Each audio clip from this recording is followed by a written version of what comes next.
আজকে আমরা আলোচনা করব লম্ব বৃত্তাকার শঙ্কু নিয়ে। এই লেসনের কী সূত্র প্রয়োজনীয়, সূত্রগুলো কিভাবে মনে রাখবে সহজে, আর সূত্রগুলো কীভাবে আমাদের কাজে লাগবে, অ্যাপ্লাই করতে হবে। সবার প্রথমে একটা লম্ব বৃত্তাকার শঙ্কুর ছবি এঁকে নেব। এটা হচ্ছে একটা লম্ব বৃত্তাকার শঙ্কুর চিত্র, যার ভূমি হচ্ছে বৃত্তাকার অবশ্যই। আর যে সমস্ত ইনফরমেশনগুলো আমাদের এখানে ইউজ করতে হবে, যেগুলো আমরা সংকেত দিয়ে ব্যবহার করব, সেগুলো নিয়ে ফার্স্টে আলোচনা করে নিই। সবার প্রথমে লম্ব বৃত্তাকার শঙ্কুর উচ্চতা, যেটা আমরা এইচ দিয়ে আলোচনা করব। উচ্চতা এই ক্ষেত্রে আমরা বলে নিই, লম্ব বৃত্তাকার শঙ্কুর ক্ষেত্রে দুই ধরনের উচ্চতা হয়। একটা হচ্ছে লম্ব উচ্চতা আর একটা হচ্ছে তির্যক উচ্চতা। লম্ব বৃত্তাকার শঙ্কুর ক্ষেত্রে দুই ধরনের উচ্চতা হয়, একটা হচ্ছে লম্ব উচ্চতা, একটা হচ্ছে তির্যক উচ্চতা। লম্ব উচ্চতাটাকে আমরা এইচ, স্মল এইচ, আর তির্যক উচ্চতাটাকে আমরা এল দিয়ে সাধারণত বোঝাই। তির্যক উচ্চতা, তির্যক উচ্চতাকে ইংলিশে বলা হয় স্ল্যান্ট হাইট। আর যেটা সবাই তোমরা জানো আগে থেকে, ব্যাসার্ধ, সেটাকে আমরা আর দিয়েই বোঝাবো, স্মল আর। এবার চলে আসছি লম্ব বৃত্তাকার শঙ্কুর ক্ষেত্রে আমাদের যে সমস্ত সূত্রগুলো লাগবে সেগুলো কিভাবে আমরা বুঝবো। লম্ব বৃত্তাকার শঙ্কুর ক্ষেত্রে সবার প্রথমে আমরা চলে আসি ভূমির ক্ষেত্রফল। যেহেতু লম্ব বৃত্তাকার শঙ্কুর ভূমি একটা হচ্ছে বৃত্ত, তোমরা দেখতেই পাচ্ছ, সেই জন্য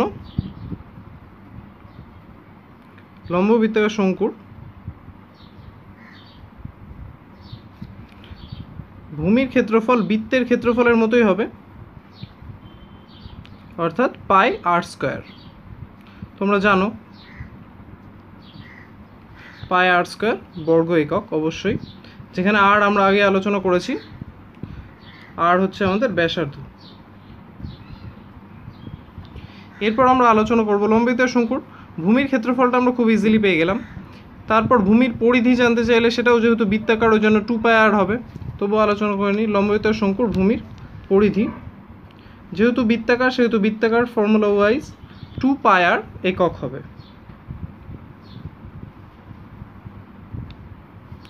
এরপর আমরা চলে আসছি লম্ব বৃত্তাকার শঙ্কুর তির্যক উচ্চতার ব্যাপারটা সম্পর্কে আমরা আলোচনা করে নিই। এটা হচ্ছে আমাদের লম্ব বৃত্তাকার শঙ্কুর তির্যক উচ্চতা।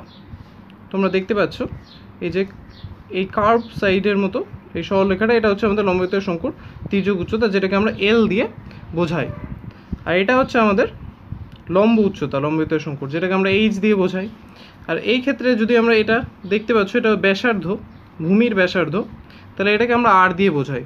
এটাকে যদি আমরা একটা সমকোণী ত্রিভুজ কল্পনা করতেই পারি, একটা সমকোণী ত্রিভুজ, সেখান থেকে পিথাগোরাসের উপপাদ্য থেকে আমরা খুব ইজিলি, বা পিথাগোরাসের স্টেটমেন্ট থেকে আমরা খুব ইজিলি এল এর মানটা বের করতেই পারি।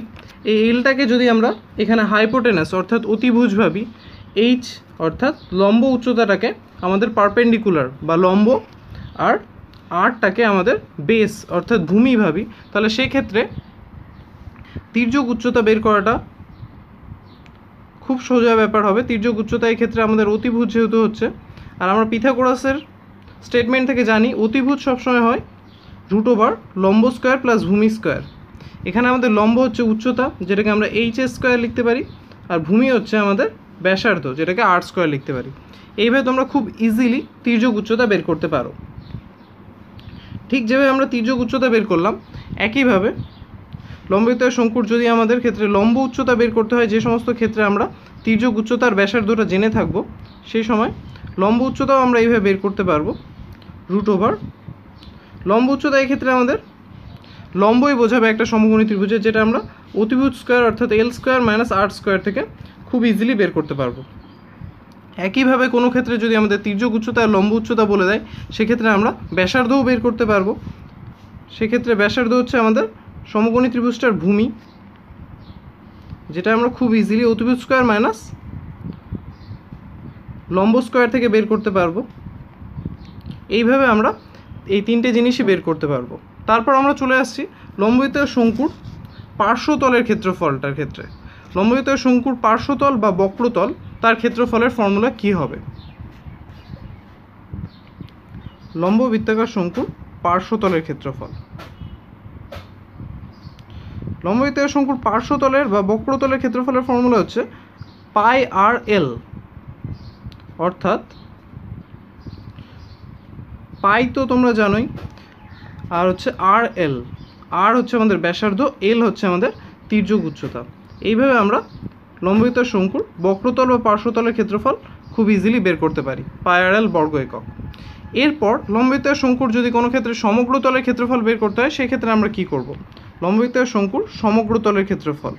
এখানে আমরা দেখতে পাচ্ছি লম্ববিত্তার শঙ্কুর ক্ষেত্রে দুটোই তল হয়, একটা হচ্ছে বক্রতল আর একটা হচ্ছে ভূমি, যেটা হচ্ছে সমতল গোলাকাকৃতি, বৃত্ত আকৃতির, তাহলে সেই ক্ষেত্রে সমগ্র তলের ক্ষেত্রফলের ক্ষেত্রে এই দুটোর ক্ষেত্রফল যোগ হবে।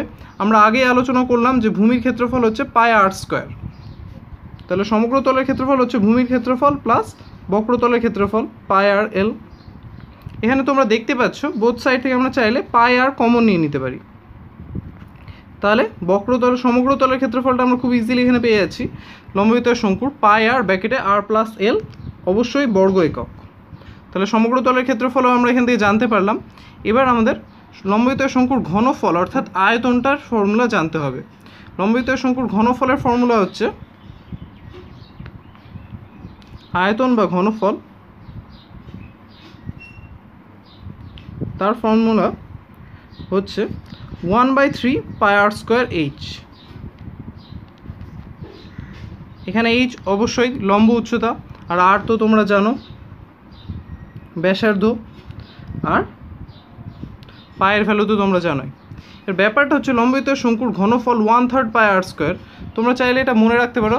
এর ব্যাপারটা হচ্ছে এটা যদি আমরা একটা লম্ববিত্তার চোঙ ইম্যাজিন করতাম, 1/3 পাই আর স্কোয়ার, তার ব্যাপারটা বোঝার জন্য আমরা একটু আলোচনা করব। এটা যদি আমরা একটা লম্ববিত্তার চোঙ কল্পনা করতাম, সেই ক্ষেত্রে লম্ববিত্তার চোঙটার আয়তন হতো, আমরা জানি লম্ববিত্তার চোঙের আয়তন এর আগে আলোচনা করেছি আমরা, পাই আর স্কোয়ার এইচ হচ্ছে লম্ববিত্তার চোঙের আয়তন। কিন্তু এই শঙ্কুটা যেহেতু এই পাই আর স্কোয়ার এইচের মধ্যে শুধুমাত্র পাই আর স্কোয়ার এইচের 1/3 অংশ নিয়ে গঠিত, সেই জন্য এই শঙ্কুটার আয়তন হচ্ছে 1/3 পাই আর স্কোয়ার এইচ। তোমরা আশা করি বুঝতে পারছো আয়তনটা কিভাবে আমরা বুঝতে পারছি। তাহলে একটা লম্ববিত্তার শঙ্কু, একটা লম্ববিত্তার চোঙের যদি একই ভূমি এবং একই লম্ব উচ্চতা বিশিষ্ট চোঙ হতো, তবে সেই চোঙের মোট আয়তনের 3/1 অংশ নিয়ে থাকে। সেহেতু লম্ববিত্তার চোঙের আয়তনের ফর্মুলা হচ্ছে 1/3 পাই আর স্কোয়ার এইচ, যেটা লম্ববিত্তার চোঙের 1/3।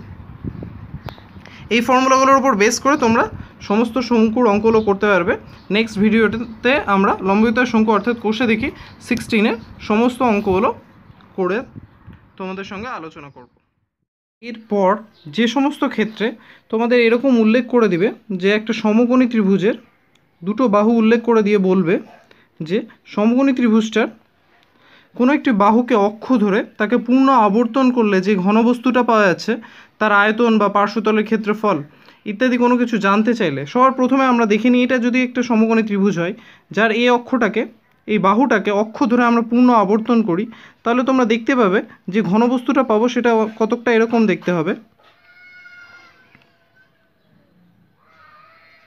অর্থাৎ একটা লম্ববিত্তার শঙ্কুর মতো দেখতে হচ্ছে।